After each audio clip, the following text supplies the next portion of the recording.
Bem-vindo ao podcast da Lagoinha, Nova York. Aqui quem fala é o Pastor Neto.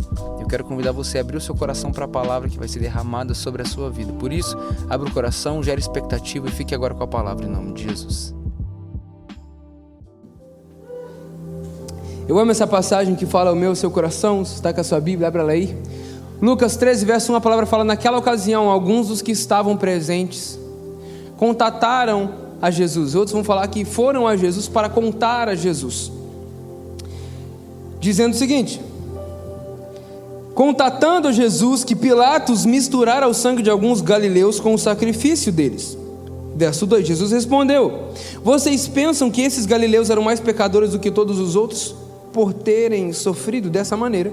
Eu digo que não. Mas se não se arrependerem, fala comigo, mas se não se arrependerem, olha o que ele fala para mim e para você: todos também perecerão. Ou vocês pensam que aqueles 18 que morreram quando caiu sobre eles a torre de Siloé eram mais culpados do que todos os outros habitantes de Jerusalém? Eu digo que não. Mas se não se arrependerem, todos vocês também perecerão. Feche seus olhos mais uma vez. Obrigado, Jesus, por essa noite. Obrigado pela tua palavra liberada sobre nós. Nós abrimos o nosso coração, nos dê ouvidos para ouvir, olhos para ver e boca para profetizar da tua palavra. Deus, que cada palavra liberada nessa noite da minha boca possa ser como semente mesmo liberada, que ela possa multiplicar e ser lançada e gerar fruto na vida dos meus irmãos nessa noite. Essa é a minha oração, em nome de Jesus, amém. Quando a gente começa esse texto de Lucas 13, talvez, pastor, o que isso tem a ver com colheita? Eu vou chegar lá. Mas se a gente começa a entender o que a palavra fala em Lucas 13, a palavra começa nos relatando que alguns chegam a Jesus dizendo para ele que Pilatos misturou o sangue de alguns galileus com o sacrifício deles. Pastor, está difícil esse texto, não entendi, calma. Em outras palavras, o que estava acontecendo? Enquanto alguns galileus estavam ali sacrificando, fazendo sacrifícios, por algum motivo que a palavra não deixa ao certo qual é, Pilatos manda matar eles. Ou seja, para isso acontecer, irmão, só poderia ter acontecido com um respaldo histórico. Eles estavam provavelmente desobedecendo algum decreto que Pilatos tinha feito. Logo, devido a isso, eles foram mortos. Desculpa o palavreado que eu vou usar, mas isso é uma desgraça. Foi um fato terrível que aconteceu. E eles chegam então para Jesus e falam assim: Jesus, você precisa saber de algo. Está vendo aqueles galileus lá? Enquanto eles sacrificavam ao seu Deus, eles foram mortos por Pilatos. E Jesus chega para eles e fala assim: então, peraí, vocês estão querendo dizer que pelo simples fato de eles serem passados por dificuldades, tragédias ou qualquer outro tipo de coisa relacionada a isso, vocês estão achando que eles são mais culpados? Jesus fala: eu digo que não. Mas se não se arrependerem, todos serão condenados. Jesus fala isso uma primeira vez. Daqui a pouco, agora, Jesus, nesse mesmo momento, ele traz à tona uma realidade que você só vai encontrar em Lucas capítulo 13. Esse relato da torre de Siloé você não acha em lugar nenhum mais na Bíblia. Mas em Lucas capítulo 13, no verso 4, ele fala, verso 3 e 4, ele fala a respeito da torre de Siloé. Não dá para entender muito bem, mas até onde a gente entende do que o texto fala é que existia uma torre chamada Torre de Siloé, e por algum motivo também que a gente não sabe, essa torre cai em cima de alguns, como uma tragédia, como uma desgraça, como algo, como se fosse uma consequência. Jesus chega para ele e fala assim: olha só, vocês lembram daqueles 18 da Torre de Siloé? Por acaso eles eram mais culpados? Ele fala assim: eu digo que não.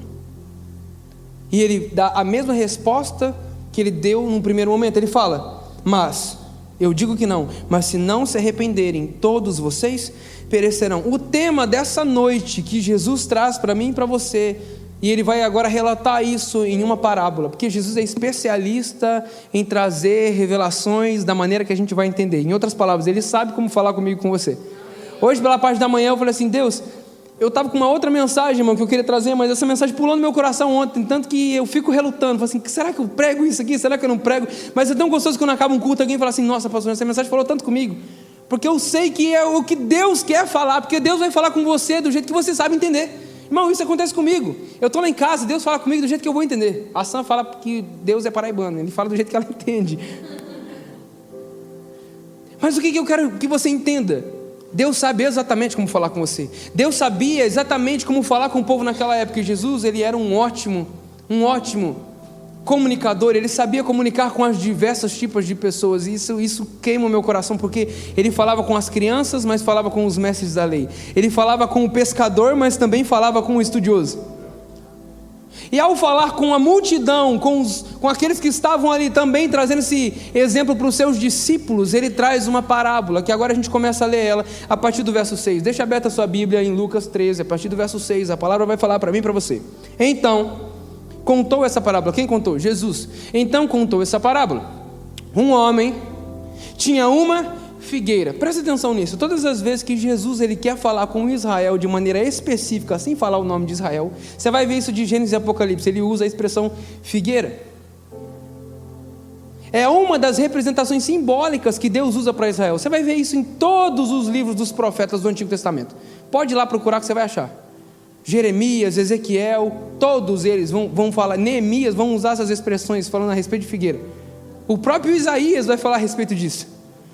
Deus fala através da parábola de Jesus para nós. Ele fala, então contou essa parábola. Um homem tinha uma figueira plantada em sua vinha.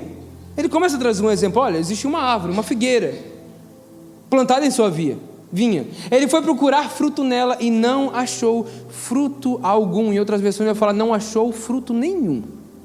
No verso 7 ele diz, por isso, disse ao que cuidava da vinha, já faz 3 anos que venho procurar fruto nessa figueira e não acho. Ele então dá uma ordem, corte-a, por que deixá-la inutilizar a terra? Essa expressão é demais, porque se você vai ver na NVT, ele fala assim, por que a gente vai deixar na terra algo que é inútil? Mas então Jesus agora, nessa mesma parábola, ele traz um entendimento do que é a graça e o favor de Deus, o que é a graça e a misericórdia do Senhor para mim e para a sua vida. Olha o que ele fala, respondeu ao homem, presta atenção nisso, respondeu o homem, Senhor, deixe-me por mais 1 ano, e eu a cavarei ao redor e a adubarei, se der o fruto ano que vem, muito bem, se não, corte. É engraçado porque em outras versões na NVT ele vai falar assim, o jardineiro então disse ao seu senhor, deixe ela por mais 1 ano. Eu não entendo muito de plantação, mas a gente consegue ver algumas realidades aqui. Eu quero aqui trazer alguns pontos e princípios que a palavra traz para nós. Primeiro, antes da parábola, eu preciso que você e eu possamos entender isso nessa noite. Na maioria das vezes a gente acha que dificuldades, lutas e aflições acontecem porque alguma coisa aconteceu, e essa era a crença judaica. Eles falavam assim, olha, tá vendo aquilo lá? Lembra do cego de nascença? Eles perguntam, quem pecou? Ele ou seus pais? Porque eles acreditavam que o pecado era sim uma consequência passada de pai para filho, e por isso então esse acontecimento, essa causa terrível, desculpa a palavra mais uma vez, mas não tem outro, essa talvez uma desgraça que acompanharia a vida da pessoa, era por causa de alguma decisão, ou de algum pecado, ou de algo do tipo.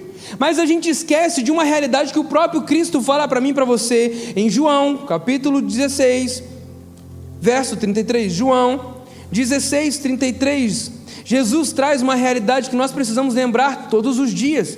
João 16, 33, a palavra fala, eu disse essas coisas para que em mim vocês tenham paz, neste mundo vocês terão aflições, contudo, tenham bom ânimo, eu venci o mundo. Jesus ele traz uma realidade clara para mim e para você, irmão. No mundo em que nós vivemos, a gente vai passar dificuldades. No mundo em que nós vivemos, vai ter porta fechada. Não, pastor, mas eu sou crente. Não é porta aberta o tempo todo? A gente ama cantar, né?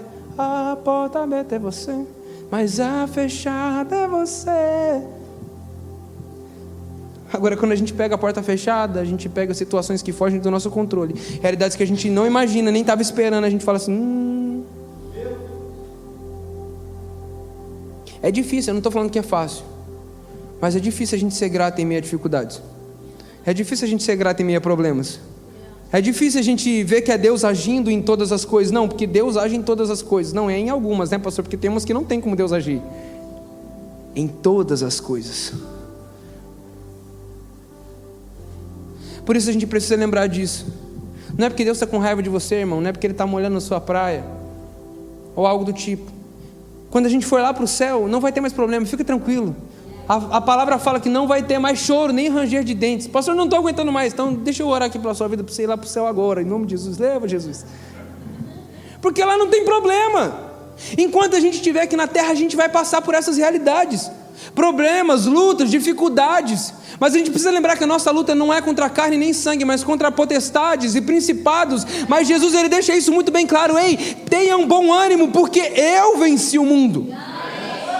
Você tem noção que a palavra nos diz que o Filho foi aperfeiçoado em todas as coisas? O Filho, em outras palavras, Jesus foi aperfeiçoado por meio das provações, por meio de lutas.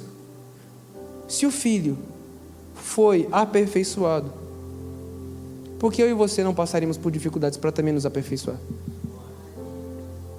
Primeira realidade que Jesus traz, assim: ei, vocês acham que só pelo fato deles terem morrido dessa maneira, eu os amei menos? Eles são mais culpados?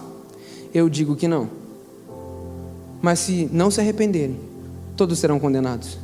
Mas a torre caiu. Nossa, pastora, foi um negócio assim, meu Deus, credo. Eu falo assim: você acha só porque a torre caiu são menos amados? São mais culpados? Eu digo que não. Mas se todos não se arrependerem, eu acho legal porque Jesus, ele bota todo mundo no mesmo lugar. É rico, é pobre, é judeu, é grego, é o que tem entendimento, é o que não tem, é o que tem a revelação, é o que não tem. Ei, o que na verdade nós precisamos entender, o primeiro ponto é que de fato nós passamos pelo mundo, e no mundo nós teremos aflições, mas a segunda realidade que Jesus deixa clara é que todos nós precisamos viver arrependimento. Existe um ambiente, existe uma posição, existe um lugar de vulnerabilidade chamado arrependimento. E ao mostrar essa realidade para eles, todos nós precisamos de arrependimento, porque se não se arrependerem, serão condenados. Sabe o que é lindo? E eu acho isso sensacional. Volta um pouquinho antes na sua Bíblia, no mesmo livro de João, mas em João capítulo 3. João 3, você vai achar em João 3, a partir do verso 7. Lucas, não é João, Lucas 3, 7. Lucas 3, 7 vai trazer uma realidade para mim e para você, que você também já conhece. Antes de Jesus havia um homem, o nome dele era João Batista. Quem já ouviu falar dele? Isso, 2 pessoas. Se você não sabe quem é João Batista, vem para o carisma, você vai saber um pouquinho mais. Mas em Lucas capítulo 3, a palavra nos diz: João Batista prepara o caminho. É engraçado porque a mensagem não muda, irmão. A mensagem do Velho Testamento, a mensagem que João fala, a mensagem que Jesus fala, e a mensagem que continua sendo pregada depois de Jesus é essa: ei, arrependam-se. Sabe o que João Batista fazia no meio do deserto? Batizava o batismo do arrependimento. Por isso nessa noite eu celebro a vida de cada um daqueles que desceram as águas, porque eles estão dizendo publicamente: ei, eu me arrependo da vida em qual eu vivia, eu não quero mais viver essa realidade, mas eu reconheço diante de Deus e dos homens que a partir de hoje eu tenho uma nova vida em Cristo Jesus. O que João Batista estava fazendo é o seguinte: batismo de arrependimento. Se for para continuar vivendo a mesma vida, nem batiza. Se for para continuar, e vamos ler para fazer mais sentido. Lucas, eu estou lendo João aqui, verso 3 de Lucas, capítulo 3, verso 7, a palavra João dizia às multidões que saíam para ser batizadas por ele: raça de víboras, quem deu a vocês a ideia de fugir da ira que se aproxima? Verso 8, deem frutos que mostrem o arrependimento.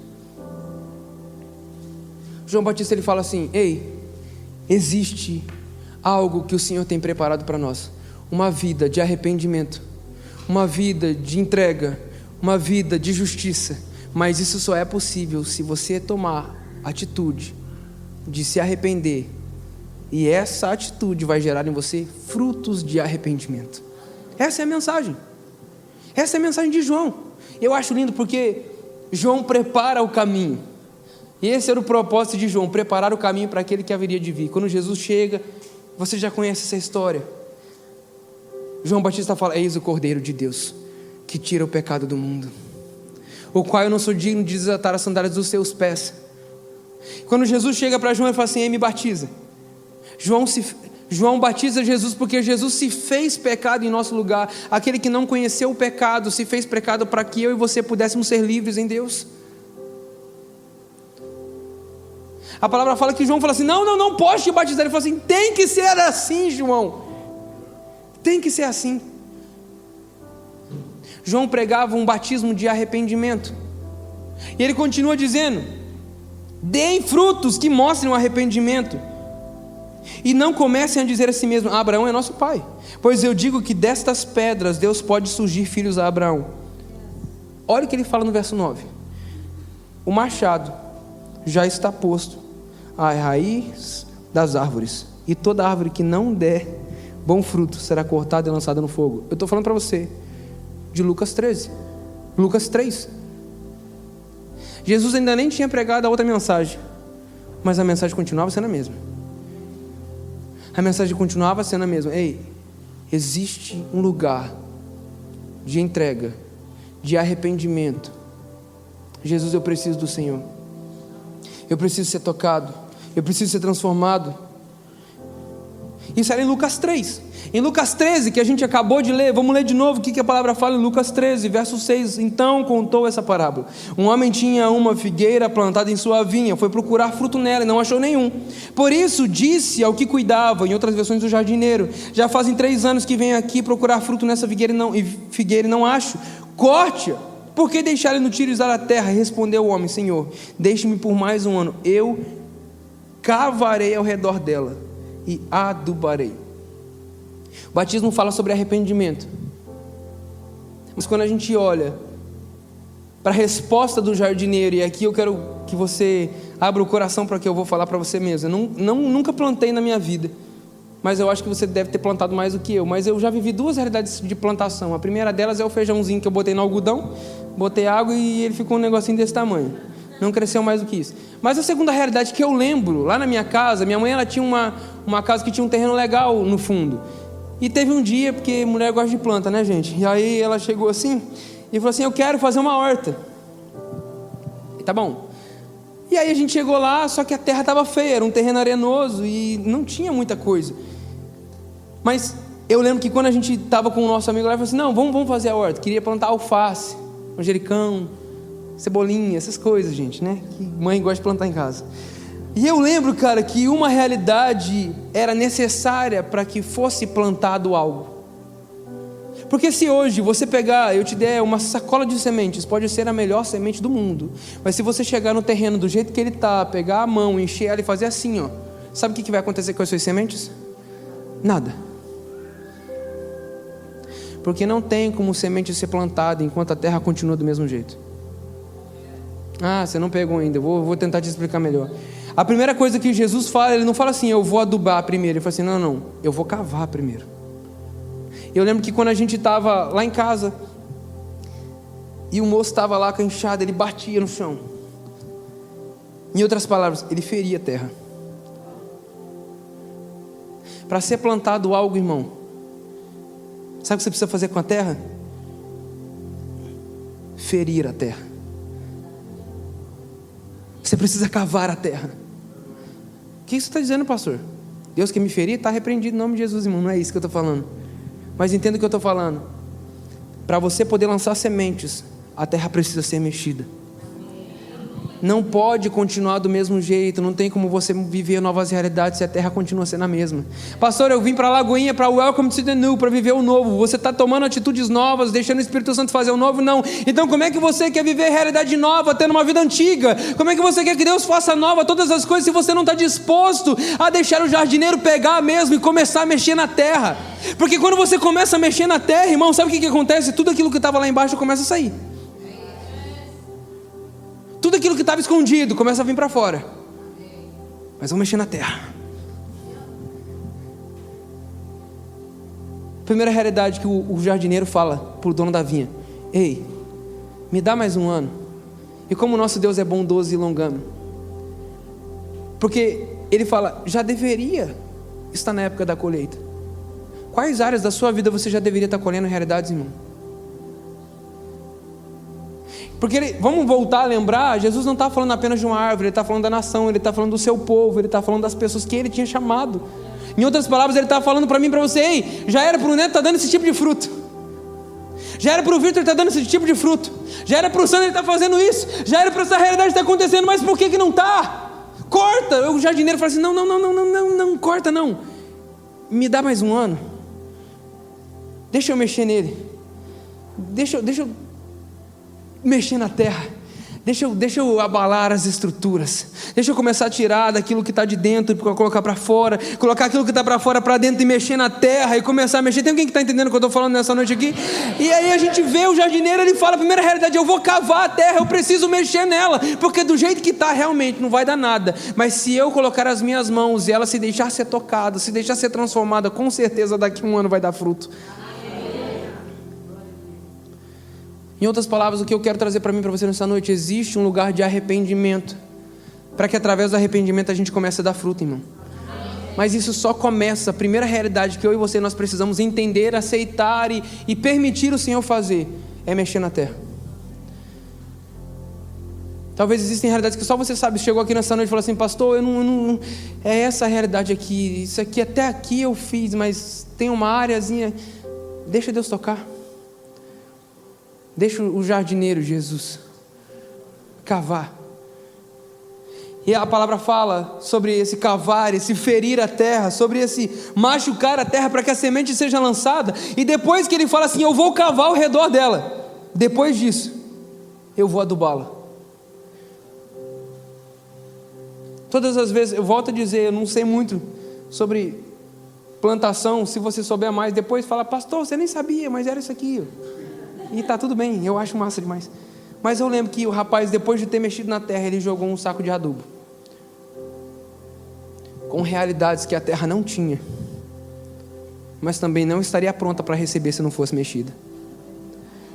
Tem realidades dos céus prontas para serem liberadas sobre mim e sobre você.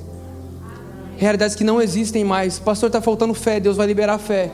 Pastor, está faltando provisão, Deus vai mandar provisão. Pastor, está faltando sobrenatural, Deus vai mandar o sobrenatural. Mas para isso, irmão, o terreno precisa ser mexido. Nessa noite eu creio que Jesus está mesmo mexendo em realidades, transformando, mexendo nas estruturas, mexendo naquilo que estava parado, que parecia sem vida, para que Ele possa começar a lançar sementes, trazer realidades novas, para que nós possamos frutificar. É tempo de colher o sobrenatural do Senhor. Se é para Jesus, celebre mesmo o nome do Senhor nessa noite. Irmão, a terra precisa ser cavada, ela precisa ser adubada. Eu não sei você, mas tem áreas da minha vida que quando eu olho para essa palavra eu falo assim: Jesus, mexe mesmo. E não é fácil, irmão, dói. É fácil, né, pastor? Não é. Mas Jesus já falou: fica tranquilo, eu estou com você. I'm gonna be with you. Gastei, hein?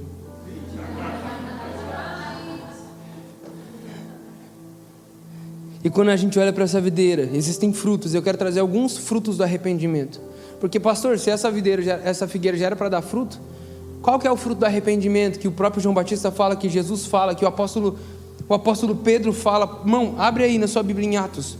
O pastor gosta de ler a Bíblia, irmão. Abre aí, Atos. Você vai ficar indo e voltando aí na sua palavra aí. Volta aí. Agora vai para Atos. Atos, capítulo 3. Atos 3, 19. Palavras do apóstolo Pedro: arrependam-se e voltem-se para Deus, para que os seus pecados sejam cancelados. Sabe qual que é uma primeira realidade do fruto do arrependimento? Perdão de pecados.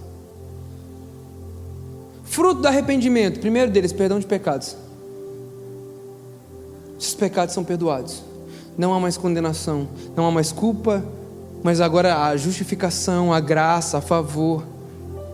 A gente falou sobre a série Romanos, eu trouxe muito a respeito disso, mas é inevitável. A partir do momento que você coloca nesse lugar de arrependimento, fala assim: Deus, eu me arrependo, muda, transforma. Deus fala assim: está perdoado. Mas sabe por que na maioria das vezes, e agora eu vou falar aqui, cadê os homens casados? Dá um glória aí, aleluia. Irmão, na maioria das vezes é a gente que está errado, amém? Amém. As irmãs sempre celebram nesse momento, né? Não, na maioria das vezes, né? Mas se por acaso a gente, né, ocorre um equívoco, né, no meio do caminho, né? Não vou dizer um erro, mas um equívoco no meio do caminho. Se não há um arrependimento, não há perdão. Deixa eu trazer agora para o entendimento para quem tem filhos aqui. Cara, se você vê o seu filho e você dá uma ordem, um mandamento, e ele não faz algo errado. Qual que é a primeira realidade que a gente vê de uma criança que ela realmente está magoada e quer mudança? Desculpa, papai. Me perdoa, papai. Arrependimento. Sem arrependimento não há perdão. Fruto do arrependimento, perdão de pecados. Pedro fala assim: arrependam-se. Existe justificação, existe graça, existe vida, mas precisa de arrependimento.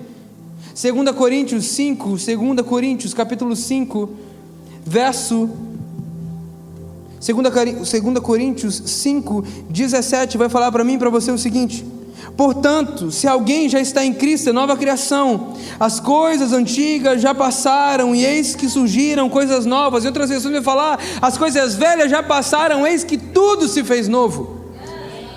Fruto de arrependimento é perdão de pecados, mas um outro fruto do arrependimento, uma nova vida em Deus. Uma nova vida em Deus. Pastor, estou cansado dessa vida que eu tenho, de pecado, de imoralidade, de prisão, de morte. Existe uma nova vida para você, mas o primeiro passo para isso é o arrependimento. Arrependimento traz perdão de pecados. O arrependimento traz para nós uma nova vida, transformação. Romanos 5:1, a palavra vem falar para mim, a gente já leu bastante a respeito disso em Romanos, mas Romanos 5:1 fala para mim e para você. Romanos capítulo 5, versículo 1: tendo sido, pois, justificados pela fé, temos paz com Deus por nosso Senhor Jesus Cristo. Irmão, presta atenção nisso. Sabe como é que você tem paz com Deus? Quando você se arrepende. Paz, alegria, felicidade no Senhor, você só vive quando você vive em arrependimento. Eu falo para você hoje que é tempo de colher. Uma última realidade que a gente consegue enxergar sobre frutos de arrependimento está em Atos, capítulo 2, 38 a 39. A palavra fala para mim e para você: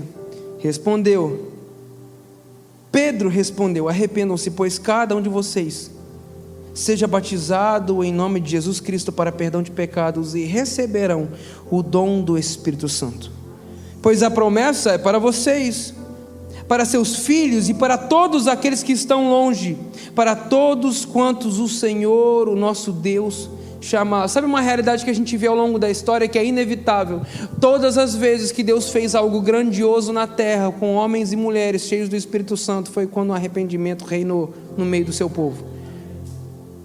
Todas as vezes, ou melhor, deixa eu melhorar minha frase, todas as vezes que Deus desceu com avivamento sobre um povo ou sobre um tempo, foram realidades de arrependimento. Pastor, mostra para mim na história. Vou mostrar para você. Avivamento do Pentecostes, primeiro século da igreja. O grande avivamento que aconteceu no século 8. O segundo grande avivamento que aconteceu no século 8 ao século 9. O avivamento no país de Gales, 1904 a 1905. A palavra fala para mim e para você, a gente vê isso na história, a gente vê essa realidade. Deus usa um jovem chamado Evan Roberts para pregar a respeito do arrependimento de pecados. A história nos mostra que mais de 100 mil pessoas são tocadas no país de Gales. Aquele país é incendiado quando as pessoas começaram a entender a respeito de arrependimento. Uma nação é tocada quando há arrependimento. Vou falar de novo para você. Uma nação é tocada quando há arrependimento. 1906 a 1915, avivamento da Rua Azusa. William Seymour, você já ouviu falar a respeito disso? Califórnia. Um jovem negro, cego, sem estudo, que num galpão como esse, começou a pregar sobre arrependimento. E o poder do Espírito Santo desceu sobre aquele lugar e pessoas foram batizadas. Sabe o que aconteceu nesse lugar? Cura, sinais e maravilhas, só que a gente esquece disso. Preguei isso a respeito disso na semana passada. A gente quer ver cura, sinais e maravilhas, mas isso é apenas uma consequência, um resultado de uma vida com o Espírito Santo, porque é inevitável. Se você vive uma vida de arrependimento, de remissão de pecados, de graça em favor de Deus, os sinais acompanharão aqueles que creem. É inevitável. É inevitável. Quando nós estamos no centro da vontade de Deus, realidades sobrenaturais acontecem. O avivamento de 1907 na Coreia do Norte. A palavra nos mostra que quando esses jovens se juntaram na Coreia, a história nos mostra, em 1907 começou uma confissão de pecados e uma reunião de oração e rapidamente se espalhou. Estavam todos ali orando, crendo, declarando. Momento de oração. Não tinha um louvor bonito, irmão. Às vezes você vem para a igreja para escutar um louvor, uma palavra. Você quer receber. Me dá. Mas nessa noite o Espírito Santo fala para mim e para você: eu quero um coração quebrantado, um coração rendido, arrependido. A história nos mostra que esses jovens se reunidos nessa igreja, foram tomados pelo Espírito Santo, e um avivamento tomou conta da Coreia. Avivamento de Hebrides, na Escócia, caracterizado por sensação da presença de Deus, uma forte presença de Deus, levando muitas pessoas ao arrependimento e conversão. 1994 foi o último avivamento que a história viveu em Toronto. 1994, em Vineyard, pessoas que estavam buscando arrependimento, confissão de pecados, viram a glória de Deus e o sobrenatural aconteceu de maneira sobrenatural naquele lugar. Eu creio nessa noite, irmão, que a mensagem dos céus para mim e para você é que nós precisamos, em alguma área da nossa vida, nos arrependermos e colocarmos diante do Senhor. Se nós queremos ver essa cidade completamente tomada pelo poder do Espírito Santo, vivendo um avivamento, nós precisamos primeiro começar nos arrependendo, consertando aquilo que o Senhor talvez já tenha falado para mim e para você. É tempo de colher, é tempo de colheita, mas para isso a gente precisa deixar o jardineiro começar a mexer no terreno e falar assim: Jesus, eu me arrependo porque talvez eu não esteja cuidando das coisas que o Senhor colocou nas minhas mãos como eu deveria. Senhor, eu me arrependo porque eu não tenho buscado a Tua presença como eu deveria, eu não tenho honrado a Sua presença como eu deveria, eu não tenho cuidado da minha casa, da minha família, das minhas finanças. Jesus, eu me arrependo porque eu tenho priorizado tantas coisas, menos a Tua presença.